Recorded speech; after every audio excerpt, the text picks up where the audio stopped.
अस्सलामुअलैकुम। आज का जो टॉपिक है वो कार्पल टनल सिंड्रोम के बारे में है कि कार्पल टनल सिंड्रोम क्या होता है कि एक ऐसे टनल है ये, ठीक है, ये रिस्ट में होता है, ठीक है।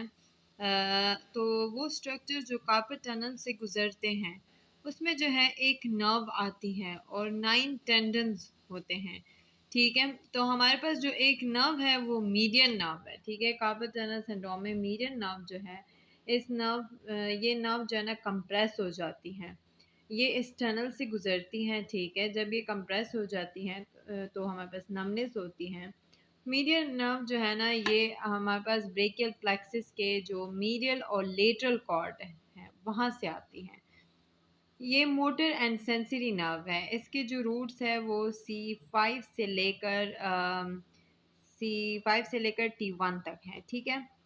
तो अब हमारे पास इसमें जो 9 टेंडन्स आते हैं इस टनल से जो पास होते हैं, ठीक है, वो उसमें जो है ना 4 फ्लेक्सर डिजिटोरम सुपरफिशियलिस हैं और 4 फ्लेक्सर डिजिटोरम प्रोफंडस हैं और एक जो है वो फ्लेक्सर पॉलिसिस लॉन्गस है, ठीक है। इस सिंड्रोम में जो है ना मीडियन नर्व तो मैंने कह दिया कि कंप्रेस हो जाती है। ये एक नैरो पैसेज होता है, ये जो कार्पल टनल है ना ये एक नैरो पैसेज होता है।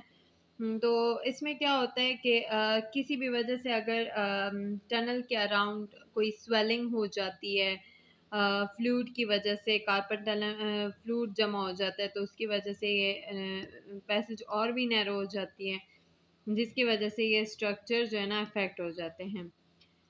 फीमेल्स में जो है ना कार्पल टनल सिंड्रोम बहुत ज़्यादा कॉमन होता है बिकॉज़ ये टनल फीमेल में बहुत ज़्यादा नैरो होती हैं।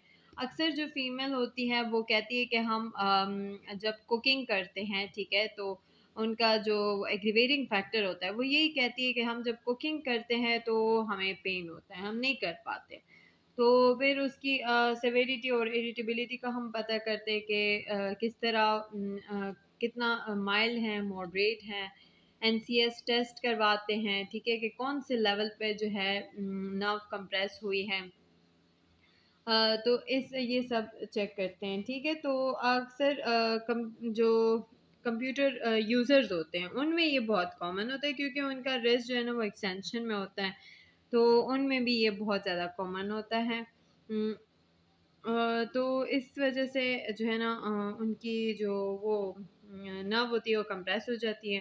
तो हमारे पास इसके सिम्टम्स क्या होते हैं कि इसके सिम्टम्स हमारे पास फिंगर नमनेस होती है, जैसे कि ये मीडियन नर्व जो है ना थंब को, इंडेक्स फिंगर को और मिडल एंड रिंग फिंगर को सप्लाई देती है, रिंग फिंगर के हाफ, ठीक है, उसको सप्लाई दे रही है। तो इनमें इन जगह पे नमनेस हो जाती है, हमारे पास क्लॉ हैंड सा बन जाता है, ठीक है। तो इसका रिलीविंग पेशेंट क्या बताएगा, वो बताएगा कि मैं फ्लिक्स साइन मीन्स के जब वो हाथ को ऐसे ज़ोर से हिलाता है ना तब उसका जो पेन है वो कम होता है या ख़त्म हो जाता है।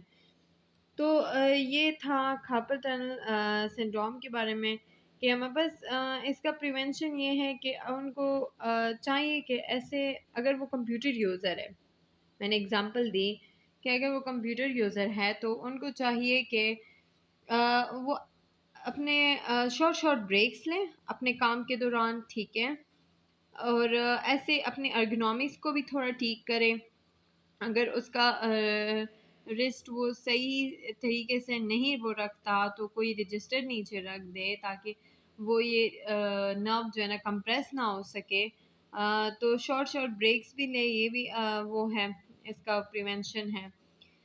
और इसके अलावा जो है ये अक्सर फ़ीमेल्स में प्रेगनेंसी में ज़्यादा हो जाता है क्योंकि उन तब फ्लूइड ज़्यादा एक्युमुलेट हो रहा होता है।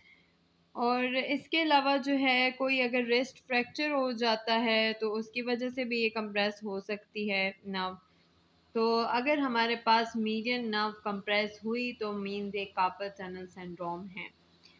तो टेंडेंस का इसलिए कहा कि इसमें 9 टेंडेंस इन्वॉल्व हैं। इन टेंडेंस की अगर स्वेलिंग हो जाती है, यानी कि अगर कोई फ्लूइड एक्युमुलेट हो गया, स्वेलिंग हो गई है इन टेंडेंस की, तब हम कहते हैं कि कार्पल टनल सिंड्रोम है।